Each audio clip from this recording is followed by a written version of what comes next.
پاکستان د ترهګرۍ په ملاتړ په تور لیست کې داخليږي. د اف ای ټی ای د پیسو د سپینولو او د ترهګرو د مالی ملاتړ پر ضد نړیوالې محکمې پاکستان هیواد ته خبرداری ورکړی چې د هغه تورونو چې پر دغه هیواد د ترهګرو په ملاتړ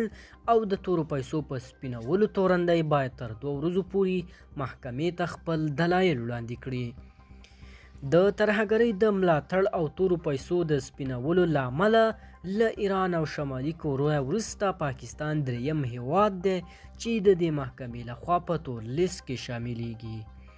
د پیسو د سپینولو او د ترهګرو د مالی ملاتړ پر ضد محکمې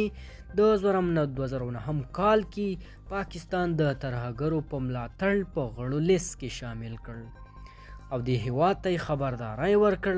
که د ځان سپینولو لپاره خپل دلایل وړاندې نه کړي دغه محکمه به په نړیوالو تور لیست کې شامل کړي.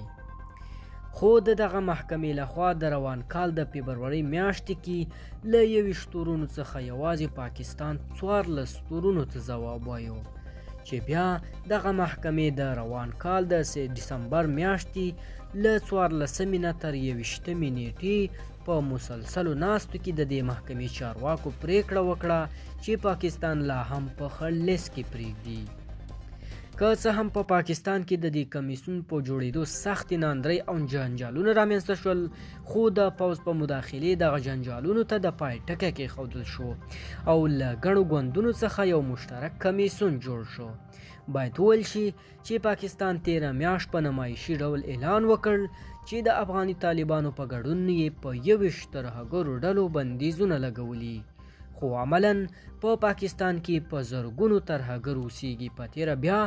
پاکستان څو ځله په ښکاره ویلي چې د افغاني طالبانو مالی ملاتړ کوي او هغوی ته یې پناه ځای او جنگي وسایط ورکوي. د یادولو وړ ده که پاکستان په تور لیست کې شامل شي له سختو اقتصادي ګواښونو سره به مخ شي. د نړیوال بانک په ګډون به ګڼ شمیر پانګوال له دې هیواد سره خپلې سوداګرۍ لغوه او د هیواد د پورونو په ورکړې بندیزونه ولګیږي چې اوس مهال د پاکستان په تاریخ کې تر ټولو زیات 21 بیلیونه قرضدار دی.